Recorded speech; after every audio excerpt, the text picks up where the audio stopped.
A person's greatness is determined by their thoughts. This timeless truth has been proven repeatedly by the lives of successful individuals like Elon Musk, Steve Jobs, and Jeff Bezos. Napoleon Hill, in his famous book Think and Grow Rich, said, "What you think about, you become." But if that's true, why do so many people struggle to succeed? Do they not think about their future? Do they fail to see their own potential? Today's story will uncover the answers to these questions and teach you a powerful lesson. Along the way, we'll also learn some new words to enhance our English skills. So, stay with us till the end. I promise this video will be worth your time. Once, in a busy railway station, there lived a beggar. Every day, he survived by asking passengers for alms as they waited for their trains. One day, as he was begging, he noticed a well-dressed businessman stepping onto the platform. Seeing his expensive suit and confident posture, the beggar thought, "This man must be really rich. If I ask him for money, he'll surely give me a generous amount." With this hope, the beggar approached the businessman and stretched out his hand.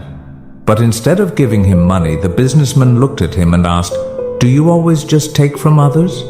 Have you ever given anything to anyone?" The beggar was startled. He had never heard such a question before. Confused, he replied, "Sir, I'm just a beggar. I survive by asking for alms. I have nothing to give to anyone." The businessman smiled slightly and said, "If you believe you have nothing to give, then you also have no right to ask for anything. I am a businessman. I believe in exchange. If you can offer me something, I can give you something in return. But if you have nothing to give, I cannot give you anything either." Saying this, the businessman boarded his train and left.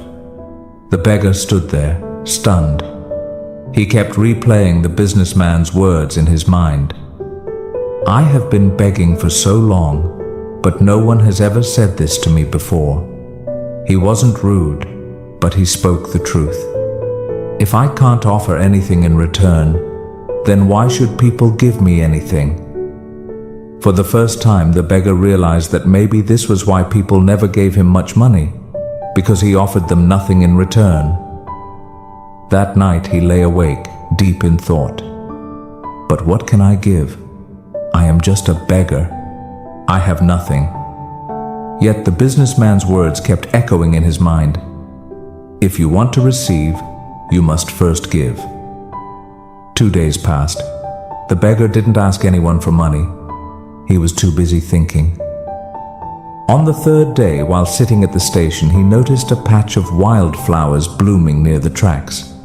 Their vibrant colors caught his eye, and suddenly, an idea struck him.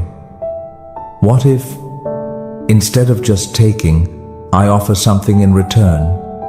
What if I give people a flower every time they give me alms? Determined, he walked over, gently plucked a handful of flowers, and went back to his usual spot. When someone handed him a coin, he smiled and offered them a flower in return. Surprisingly, people accepted the flowers with joy. Some even smiled and thanked him. As the days passed, something incredible happened. More people started giving him money. But he noticed a pattern. As long as he had flowers, people gave generously. When he ran out of flowers, the donations decreased. So it's true. People like to receive something in return, he thought.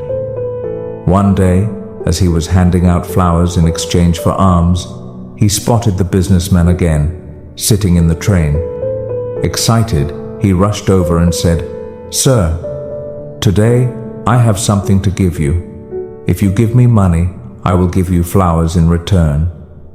The businessman smiled, handed him some cash, and took a few flowers. "You have truly understood the value of exchange," he said. "Today, you are no longer just a beggar. You have become a businessman." The train arrived at the next station, and the businessman stepped off. The beggar stood there, watching him go. His words sparked a new thought in his mind. Am I really a businessman now? For a long time, he pondered over it. Then, suddenly, he realized something. I now know the secret of success. I am not just a beggar, I am a trader. People aren't giving me money out of pity. They are paying for the flowers I give them. This means I have a business. Excited, he made a bold decision. That day, he left the railway station and never returned as a beggar again. 6 months later, at the same railway station, two well-dressed men met. They exchanged a handshake, but one of them had a curious look. "Do I know you?" one man asked. The other smiled and replied, "Yes, we've met twice before, right here, on this very train." The first man frowned, trying to remember. Then his eyes widened in surprise. "Wait, you're the beggar, the one I refused to give money to, and then later I bought flowers from you." The former beggar laughed. "Yes, that was me, but today I am no longer a beggar. I run a successful flower business and I'm traveling to expand it further." The businessman was astonished. "That's incredible. What changed?" The flower seller smiled. "You taught me one of life's greatest truths. We only receive when we give." That day, I realized that I was never really a beggar. I was a businessman all along. I just had to see myself that way. The two men shook hands again, now as equals. Then they boarded their trains, heading towards their respective futures. Life is shaped by how we see ourselves. If you believe you are small, you will remain small. But if you recognize your inner potential, you can achieve greatness. So don't limit yourself. See yourself as strong, capable, and successful. Because when your thoughts change, your future changes too. If you like this story, give it a thumbs up, comment below on what you learned, and share it to inspire others. See you in the next story.